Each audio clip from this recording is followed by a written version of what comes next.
magla-live tayo guys, dahil today ay special session. Yes po. Ibig sabihin, ito yung hiningi ni Yorme at nilabas kahapon, 24 hours, which is ngayon tayo mag-session. Yung based on our IRP. Hi, hello. Subscribe lang kayo dito. Lahat ng viewers ng Rochelle Antig vlog, please do subscribe and thank you for all your support. Toy, so, yeah, no? Ingat. Sabi niya, di ba? Hi, guys! Hello! Ang ganda ng guys namin. Wait, guys, dito kami. Kumain na po kami. Guys, pwede pumasok ako ulit. Hello, pakita niyo ko yung hello po. Oh, yan o, may mumo daw. Guys, ito yung pinakamagandang vice namin sa Maynila. Vice lang. Walang kukontra dyan, ha? Si Ma'am. Ganda. Walang guys, kasi siyempre paano kayo namin? Supportan po kayo namin. Salamat. Maraming salamat.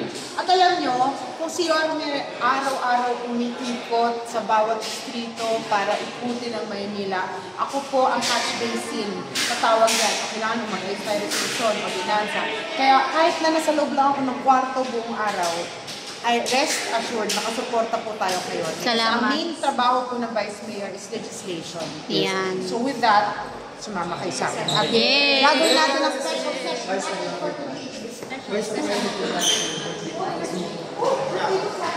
Kaya ano, happy birthday, guys. Happy birthday, guys! Punta kami sa Sabado, guys. Ako kasi diyan, hindi ka. Wow, ang talay na. Register. Ate Jen. Si Ate Jen habang tumatagal, nagiging kamukha niyo. Alaki yan. Gumaganda. Paganda ng paganda.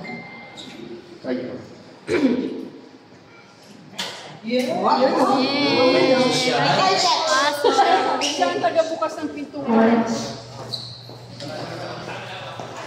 Ay, ba yung hanggang dito lang kami?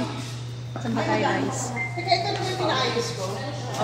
Yan So yan, so magla-live tayo guys. Dahil today ay special session. Yes po. Ibig sabihin, ito yung hiningi ni Yorme at nilabas kahapon, 24 hours, which is ngayon tayo mag-session.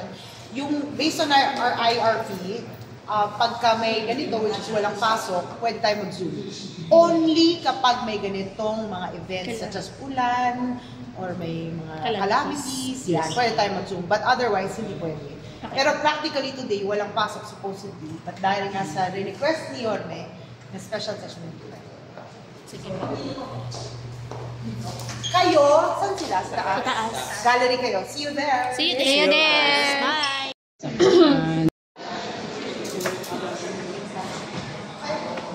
Session of the 13th City Council. The invocation is to be led by Honorable Jeffrey Lam from 30th City of Manila. After the call to order the presenting officer, it will be followed with the playing of the Philippine National Anthem, while the panunumpa sa katapatan ng matawag sa kasun led by Honorable Yap. The council is now called to order.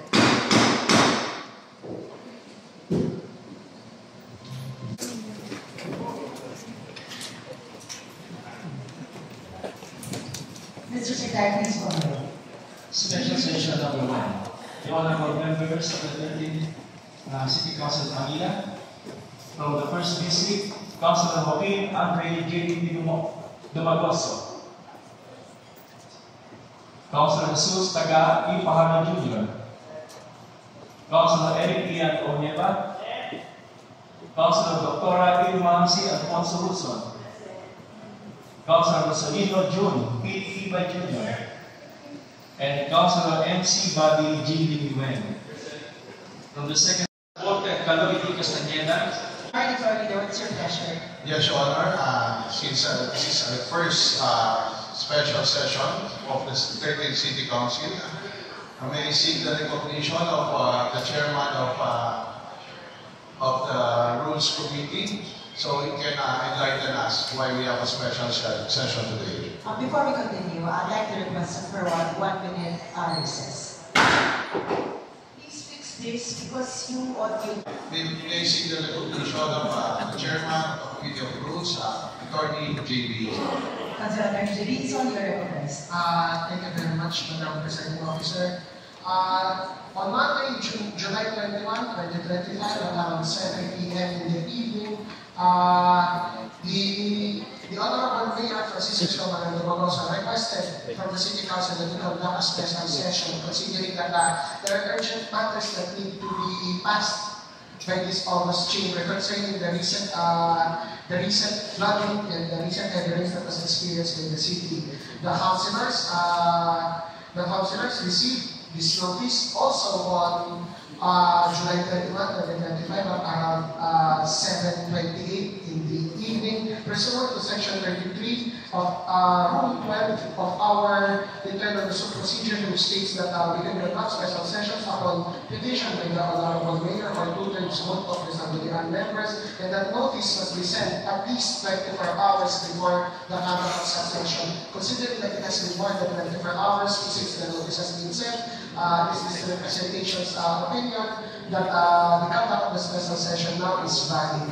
Furthermore, Your Honor, according to our rules, before we conduct a session to Zoom, there needs to be concurrence and approval by the majority floor leader and the minority floor leader, and I can ask the minority floor leader to confirm that he...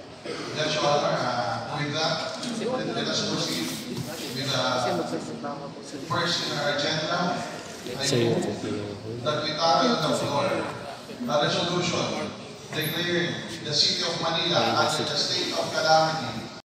To read all the content of the resolution. Mr. Secretary.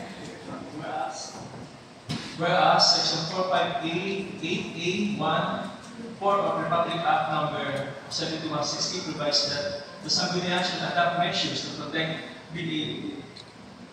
the inhabitants of the city from the harmful effects of man-made or natural disasters or calamities, and to provide relief services and assistance for victims during and in the aftermath of such disasters or calamities, and in their return to productive livelihood following such events. Whereas on July 19, 2025, the Typhoon Pising left the Philippine Area of Responsibility bar, however, it still caused moderate to heavy rains and even enhanced the southwest monsoon or Habagat, which continued to affect and brought rains and thunderstorms in the western part of Luzon and Visayas and the rest of Metro Manila, which continue until July 22, 2025.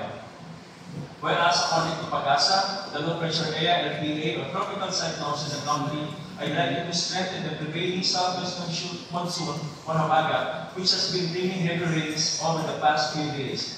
Whereas the continuous heavy rainfall brought widespread flooding and rendered several roads and streets across Metro Manila and nearby Luzon provinces, including the city of Manila, impassable and accessible to vehicles, wherein floodwaters reached from gutter to chest deep levels, such as Pinans Road, Nakpil, Calao, and Padre Paura along Top Avenue, United Nations Avenue, Ayala, and Espana Boulevards.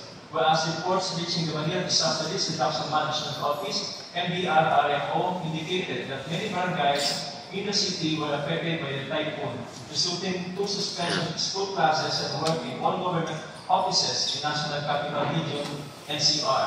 Whereas the flooding caused by the said weather condition displaced numerous families from different barangays of the city of Manila, thereby disturbing their daily lives and affecting their means of livelihood. Thus necessitating the needs for the City Government of Manila to provide immediate assistance, whereas the Honorable City Mayor Francisco Moreno Magoso most requested the policy-making body of the city to declare Manila under the state of calamity due to massive flooding and strong wind caused by the said Habagat and low-pressure area LPA. Whereas the present predicament calls for an expeditious sound and responsive program on the part of the City Government of Manila so that immediate assistance is extended to the affected barangays and its constituents using their calamity funds. Whereas this August body upon assessment of the damage brought about by the weather disturbance approved unanimously the declaration of state of calamity.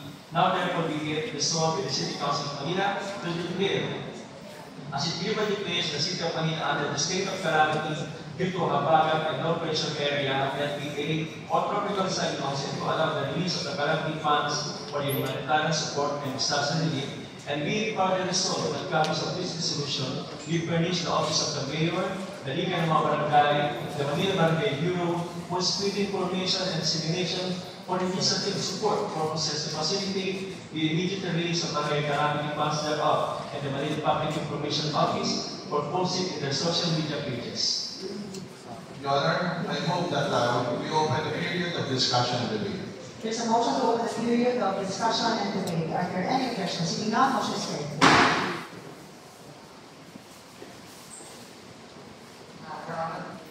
Yes, Gonzalo, it's not. Thank you very much, Your Honor.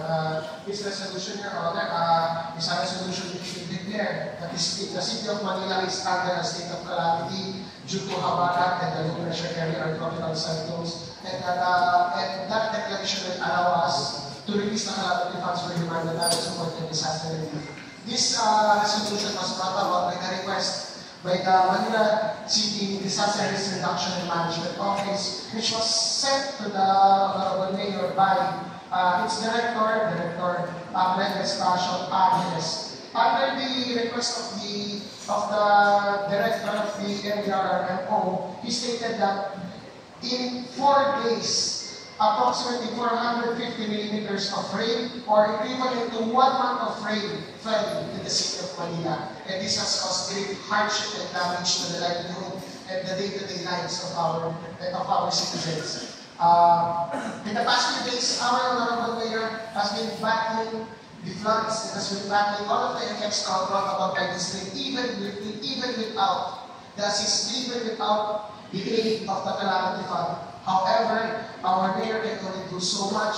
He needs help in battling the problems that was brought about by the rains that has fell before the city. That is why I am asking all of my fellow councillors in the City Council of Manila to support this resolution so that we will empower and we will give weapons to our mayor to fight the effects of the monsoon of the rain that fell upon the city. Because, I hope that with this resolution, that even if a little bit, the plight of our residents will ease. Thank you, Your Honor. Thank you, Conservator J.P. Lizon. Mr. Sindayo, please take note of that. Conservator Lozon, you are recognized. Thank you, Your Honor, and good afternoon po. At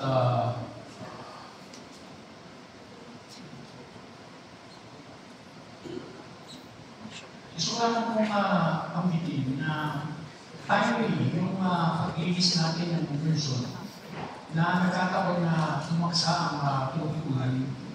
Dahil kung hindi, talagang siguro po ay nararamdaman naman natin na yung mga dating hindi binabaha ay binasok na talaga ng tubig.